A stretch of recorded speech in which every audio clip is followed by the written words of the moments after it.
Voici les actualités tourisme de cette semaine en vidéo. Greenpeace, quelles sont les lignes aériennes que l'ONG veut interdire? Nouveau rebondissement dans l'aérien en Europe.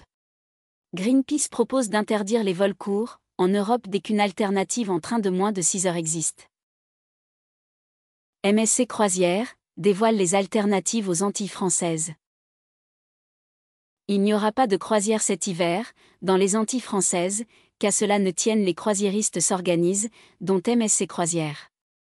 L'enjeu est de proposer la zone caribéenne, pour la saison hivernale à venir. Cubacy, Cubano, incertitude à l'heure de la réouverture au tourisme. Alors que la réouverture de Cuba est fixée au 15 novembre 2021 et sans quarantaine, l'incertitude règne sur les prestations disponibles.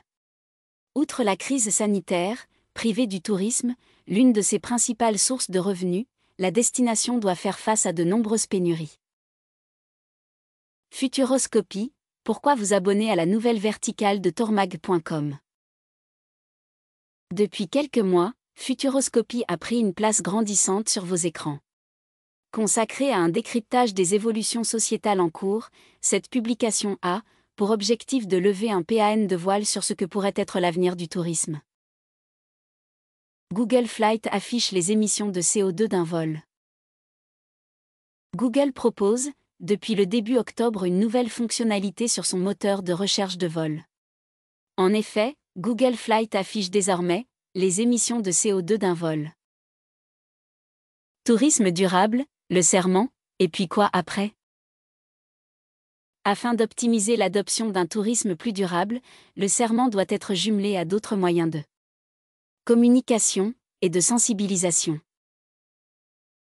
Partez en France, Dinard, le chic breton.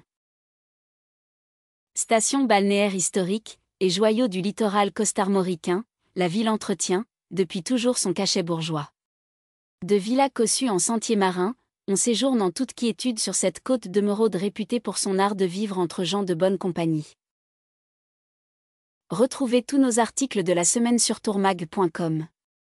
Vous pouvez aussi retrouver les actualités de la journée sur notre podcast.